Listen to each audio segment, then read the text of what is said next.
On March 16th, 2013, my life was changed forever. That was the day my younger daughter Sarah was born with a rare genetic condition called Apert syndrome. I was completely clueless about this. I had very healthy checkups, prenatal checkups. My pregnancy was normal and typical. My ultrasounds were all pretty normal and typical. Nobody had any cause for concern or any kind of red flags. There was nothing like that. But the day that Sarah was delivered from my womb via last-minute cesarean section, everybody in the room, all the medical staff, got really quiet. And I couldn't see her right away, but my husband did. And he saw a very pronounced forehead. Her fingers were all fused together. It looked like a mitten on each hand, and her feet were shaped very differently. We had no idea what was wrong. We had gone from this high hope of having, I guess, what people would consider the American dream or a typical family, and we were thrust into this world of crisis parenting and having children with special needs. Both of our daughters have different special needs. Our older daughter has an anxiety disorder called sensory processing disorder, and now Sarah has a very visible condition called Apert syndrome. And as I said, that she has webbed feet and she has mitten hands, and she also, the main, I guess, point or aspect of Apert syndrome is that all people have some form of what they call craniosynostosis, which means one or more plates in the skull are fused prematurely. Sarah will look different. Felicity doesn't look different, but she struggles internally, whereas Sarah looks different. My husband and I have been thinking for so long about what we could do with our life. The life that we did not choose, but that was given to us. And rather than becoming embittered and angry, we really believe that God wanted us to share our story and to share with you some ways that maybe you as a parent of a typical child can learn from our experience, so that when your children grow up and they go out into the world and they meet people who are different, like my daughters are, that they will have a healthy understanding and relationship with those people instead of approaching them with fear. I personally believe that we fear what we don't understand, and I am one of those people. I was afraid of Apert syndrome because I didn't understand it. I didn't know what it was and what it would do, and I still don't know every day. But what I do know is what has helped and what has not helped in this journey. And I'd like to share some of those things with you. So in this webinar, I guess mainly I'd like to discuss about 4 different main topic points. The first one is I want to talk a little bit about what is a disability and why I don't really like that term. What I think we should say instead is differences. The second point I'd like to make are sharing with you some things that people have said to me, well-meaning people, that were not helpful and why they were not helpful, so that when you meet people perhaps in your family, maybe you'll become a parent of a child with special needs, maybe you'll have a friend who has children with special needs. These are some things that you can maybe tuck in the back of your mind to avoid saying for fear of, well, not fear of, but out of a precaution and a sensitivity and awareness. The other thing I'd like to touch base on, so this is the third point, is what is helpful? What does help parents who have children with special needs? And finally, I'd like to just kind of talk about how this ties in with the new evangelization that our past 3 popes have talked about. So first of all, I want to talk a little bit about why I don't like the word disability and what does that mean and what can we say instead. When you look up the word disability, and I don't have the actual dictionary definition, but there are some words that are used, like useless, crippled, worthless. These are words that when I see those words and I hear the word disabled or disability, I don't see my daughters. I don't see them as being disabled. They're different, but they're not disabled. And so I propose that we throw out that word altogether and just say people are different, because we're all different. And I look at my 2 girls and I realize that the world might label them as disabled, but I think that they're just adaptive to what they have been given. So for instance, my older daughter has sensory processing disorder, and she tends to be very fearful and anxious of things she can't control or situations that are unpredictable. But she's learned to cope with that. She's learned what helps her calm down, what helps her to spend some time thinking and processing so that she doesn't allow those fears to overcome and take over her whole entire being. Sarah was born, as I told you, with her fingers fused, and this is just one of many examples I can give. But so Sarah didn't have all fingers like we have. She had them all, but they were covered with a layer of skin. And she's had to have several operations to separate each finger individually. But that didn't stop Sarah. Sarah is very adaptive. She quickly learned how to pick up toys, how to put food in her mouth. And so that's why, even though the world might look at her and label her and categorize her as disabled, I simply see her as adaptive. Sarah doesn't know she's different yet. She's still young enough not to know that. And she doesn't care. And so I don't feel like I care either. So that's something that I feel is a really important point to start out with, is why disability is really kind of a misnomer. It's kind of a word that I feel is outdated, and it's not exactly comprehensive, and it also is kind of demeaning. It really, I think, lessens the dignity of every human life. So let's start saying people are just different. The comments that I found, there are 7 of them, that I found to be unhelpful, although I realize and recognize that everybody who made these comments to me in the weeks following Sarah's birth, they were well-meaning. Some of them were very sincere, and I didn't take offense to the intention behind these comments. But what bothers me, it did bother me and still does, is the fact that a lot of times they just didn't make me feel better. They didn't give me any kind of indication that my life would be okay. It didn't help me realize that there was meaning and purpose and value in what I was experiencing. And so I became kind of angry internally. One of the things that many people, several people have said to me, and still do when they find out about Sarah, people say to me, well, God gives special children to special parents. And I'm telling you that that comment above any other has been infuriating to me. Because first of all, when Sarah was born, I didn't feel like a special parent. I felt like a typical, normal mom. In fact, in some ways, I feel like a mom who is less than or not quite up to par and some of the other moms that I really admire and appreciate and value. And so when people said that to me, I internalized this anger because I thought, well, I'm not extraordinary in any way. So in some ways I felt almost like I was being punished through that statement. That, oh, God loves me so much that he gave me a child with all of these different problems. And obviously looking in retrospect, I see the error in that thinking. But it's difficult when one is immediately thrust into a crisis and has to go through a period of grieving. And that's where I was at the time.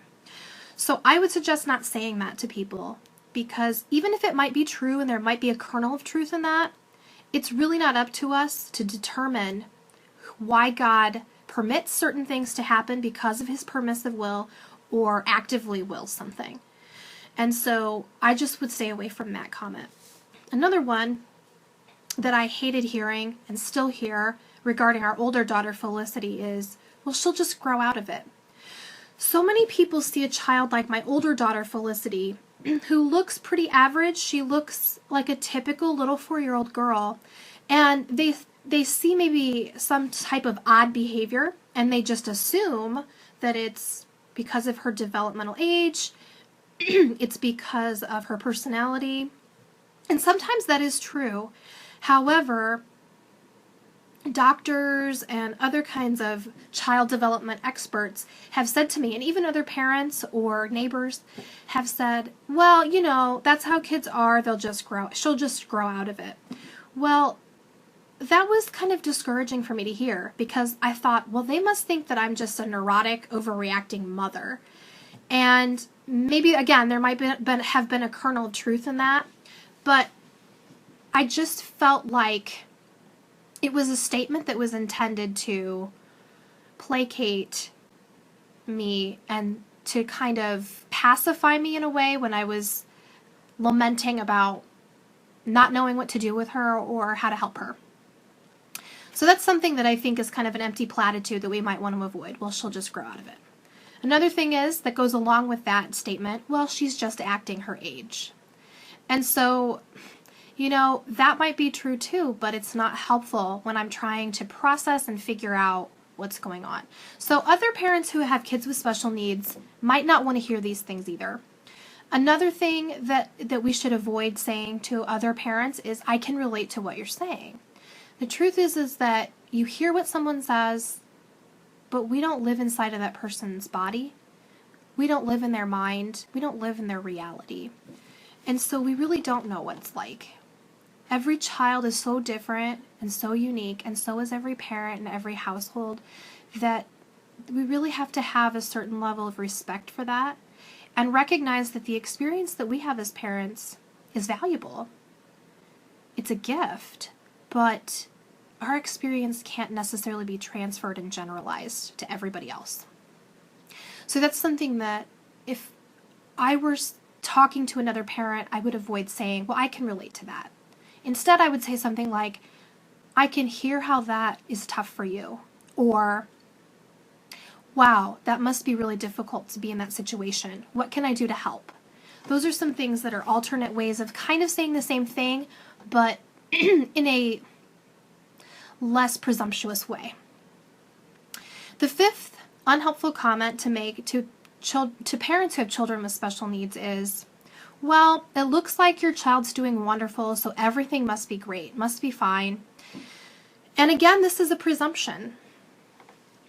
Like I said, my older daughter doesn't look different and my younger daughter does. Sometimes people look like they're fine and they're not.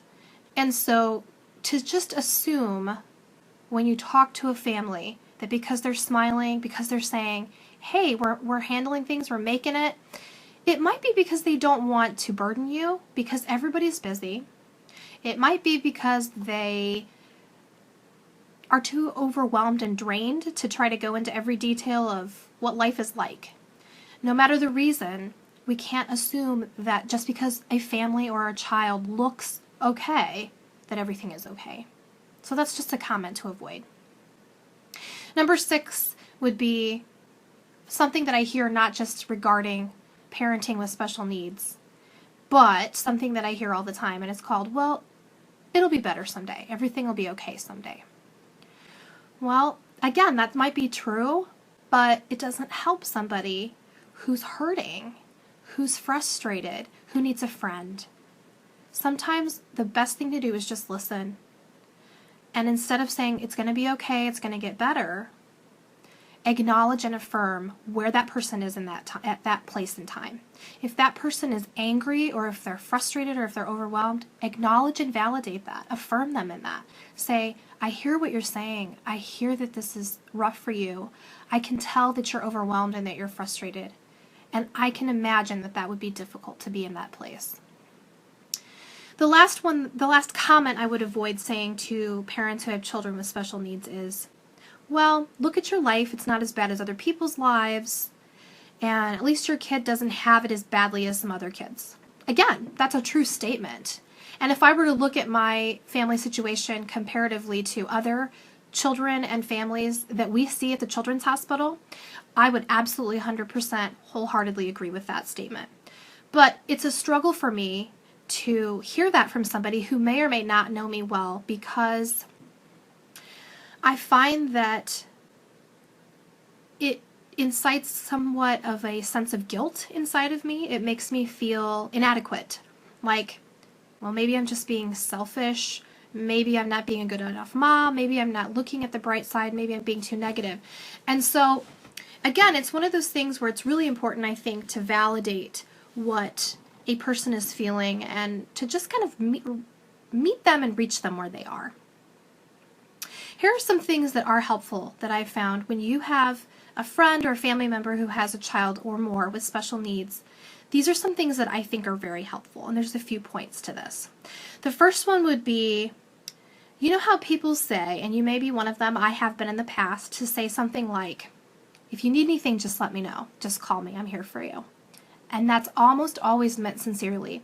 But I'm here to tell you that most parents are not going to call you. They're not going to reach out, even if they need to, even if they should. And the reason for this, primarily, is because we know that everybody's busy, and it's impossible for us to determine and to discern sometimes, who do we call? So-and-so said that they're here for me and that if I need anything to just give them a call, but it's 3 a.m. Should I really bother them? Should I disturb them? And so there's often this rambling internally in one's thoughts. And what the end result is that we don't reach out to anybody. So what I suggest, instead of saying, I'm here for you, give me a call if you need anything, let me know. What I would suggest is to kind of gauge, where is this family right now? If you know them well enough, you probably know what their house looks like, and you probably had some conversations with this family to kind of know whether or not they need something tangible like food, or if they need something more like moral support through prayer, through quiet time where they can go out alone and just have some time to process and to be quiet. So the best thing to do would be to say something like, Thursday, I'm off of work. I'd like to bring you a meal. What time works for you? And that way the person cannot say, well, you don't have to do that. Don't worry about it.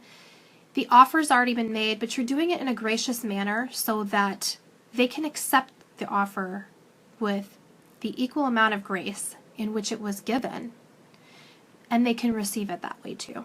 So that's just a suggestion of something that's worked well when friends have done that for me. And it could be anything, a meal, house cleaning, it could be anything. I also think another thing that's helpful, and that also, this extends beyond from just parents who have kids with special needs to, I think, the greater society as a whole. We need to expose our children to people who are different. We need to teach them that differences are what makes us valuable. It's what makes us unique. It's why we all have a different fingerprint and everybody has a unique soul. That's what gives human life its dignity and its value. That's what makes us different and sets us apart from the animal kingdom and things that are not of human origin. So expose your child to experiences and people that are not like them. It could be somebody of a different faith, a different race, different socioeconomic status. It could be somebody who has a physical difference or a mental difference or an emotional difference. The more your children see and get to know that everyone is different, the less intimidating and scary it will be for them when they are exposed inevitably at school or something like that. Along with this, and this kind of piggybacks off of that last suggestion, is look for ways in your community that you can get involved as a family to reach out to people that are not like you. And I think the first thing that comes to mind for most of us is the proverbial soup kitchen or homeless shelter or women's shelter, and those are great, noble causes. But I'm challenging you to think outside the box a bit. So instead of just limiting ourselves to having our family volunteer at the soup kitchen once a year, why not look into summer camps with people that have different conditions? A lot of times these are teenagers who might have something like muscular dystrophy or cerebral palsy. I know that there are craniofacial camps because my daughter has a craniofacial condition. And so if you can learn ways that your family can get involved 1 week a year to meet these people, to get to know them, to laugh with them, to play with them, to journey with them, it's going to be unimaginably and unspeakably rewarding, not just to your children, but also enriching to your whole family. So that's something that I would really encourage you to do, because your kids are going to grow up with more self-confidence as they enter a world that is unknown and is full of a diverse group of people. And along with that is that people, I really believe this about my own family, and I think this is true for yours too. Children who grow up with seeing and meeting people, becoming friends with people who are different from them, they often have a deeper, more entrenched sense of empathy and compassion for people. They are the children who will stick up for the kid on the playground that's being picked on. They're the child who will sit with somebody in the lunchroom who doesn't have anybody to sit with. They're the one that's going to ask the new kid across the street that just moved from a different country if they want to come over and play. Why? Because it's already been instilled and modeled in their family. Let me tell you a story that happened when I was a child that has made a permanent impact in my life. My father was the president of the St. Vincent de Paul Society in our parish growing up. Every year, he would invite my brother and me to go on trips to deliver food or meal vouchers or to help deliver a check to pay for someone's rent payment. He would invite us to go along and meet these people. And it was awkward and uncomfortable at first to me. I am a natural introvert. I tend to shy away from what's different and unknown. But the more often that my brother and I did this, the more we wanted to go. Because it became our worldview expanded from this little tiny bubble in which we lived to the bigger world that really exists. And we also realized that people are people. Along with this, my father, every year at Thanksgiving, would invite people who didn't have anywhere to go to eat with us. And I recall every Thanksgiving meal being such a warm, happy memory because there would be people who perhaps had no family at all. Maybe their parents had passed away. They had lost a spouse. We had a grown man who had a cognitive impairment who ate dinner with us at Thanksgiving one year. My father even invited homeless people to dine with us.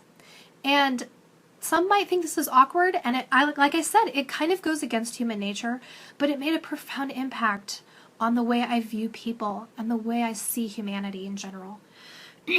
So don't underestimate the power of something like that as a parent and as a family. There are a couple more things I kind of want to say before I wrap this up.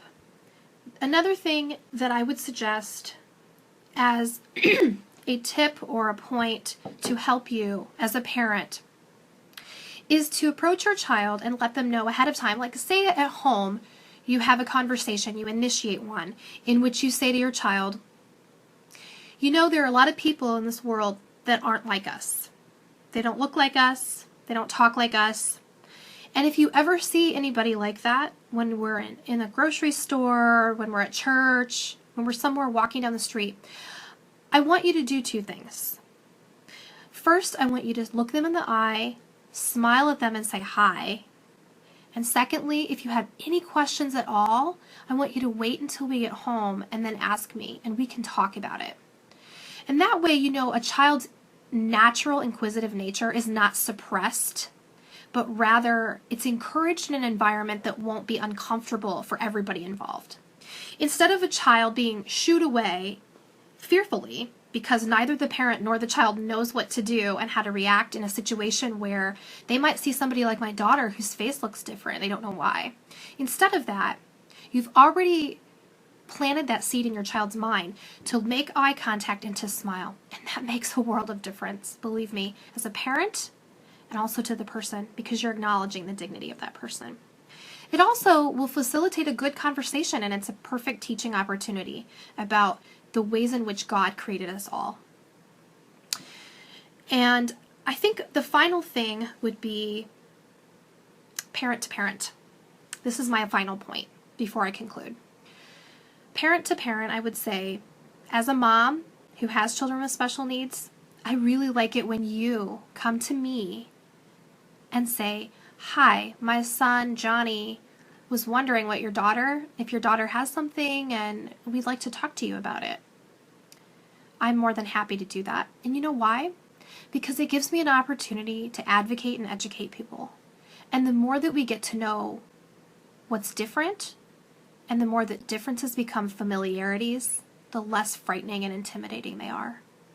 The more we begin to embrace and affirm the beauty and the gift and the value of our differences.